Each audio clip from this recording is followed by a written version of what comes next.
За.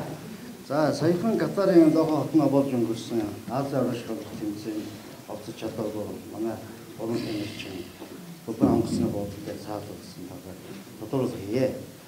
Тус тэмцээний зохион байгуулах Катарын бүхэн холбооны тэмцээнд оролцох гадаадын тамирчид хилээр визгүй хөлөглөгөө оруулах тухай олон бичиг ирсэн. Хоёр тэмцээнд оролцох журмын дагуу Монголын баг тамирчдын тоо болон нэрийн мэдүүлгийг явуулсан үндсэн дээр Катарын хилээр орж зөвшөөрлийн хууц ирсэн. Зөвшөөрлийн хууц гэдэг нь одоо юм. За тэгэхээр энэ дээр бол хүмүүс бас яригдаад байгаа. Гадуурч яригдаад байгаа. Виз гэж яригдаад байгаа. Виз биш шүү. Үүнийг би дахиад онцлно хэлээ. Ямар нэгэн виз авах гэсэн тийм байхгүй. Зөвхөн мэдүүлэг өгсөн. Мэдүүлгийн дагуу энэ хууц нь ирсэн. Энэ дагуу цааш орох хэрэгтэй. За тамирчин бүрэл дээр ирсэн энэхүү хуудсыг гадаад паспортын хамт хил дээр шалгуулж орох ёстой. Тэгэхээр энэ мэдүүлгийн хуудсыг гадаад паспорттойгоо хамт хил дээр шалгуулад тэний хадагаас цаашаа.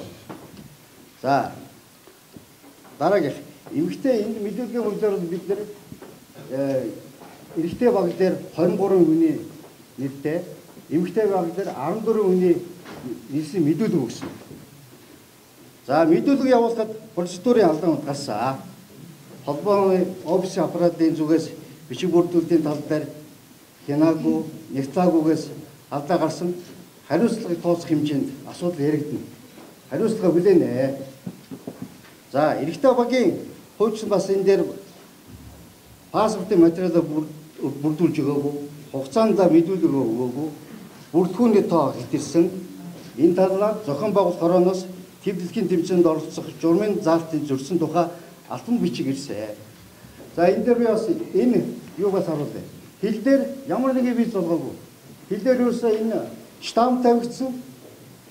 Харж байна. Код дугаар тавигдсан. Өөр ямар нэгэн виз энэ дээр байхгүй шүү. Энэ дээр овог нэр, төрсөн он саргаа өдөр мөдрс ийм ерөөсөө байхгүй шүү.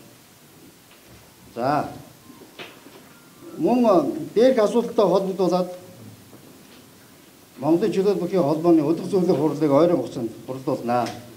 Дээрх үүссэн нөхцөл байдал алдаа дутагдлыг шүүн хэлцэж зохион шийдвэрүүдэд гаргана. За дулбаагаас тамирчдыг буцаах, саатуулахад холбооны зүгээс ямар ч арга хэмжээг аваагүй талаар хэм мэдээлэл бас шүүгс. Тийм асуудал бол байхгүй. Харин яаралтай шуурх арга хэмжээ авахд гүн тусаа үзүүлсэн Кувейт дахь элчин сайдын яам элчин Алима, Эмират Airlines компани Намуулан, Содзул, Бээжин дэх Монгол элчин сайдын яамны сайд Сүхбаатар, гадаад хэргийн яамны консулын газрын дарга Бата, холбооны удирдлагын гишүүдэд одоо бидний баярсан талцнаа илэрхийлж байна.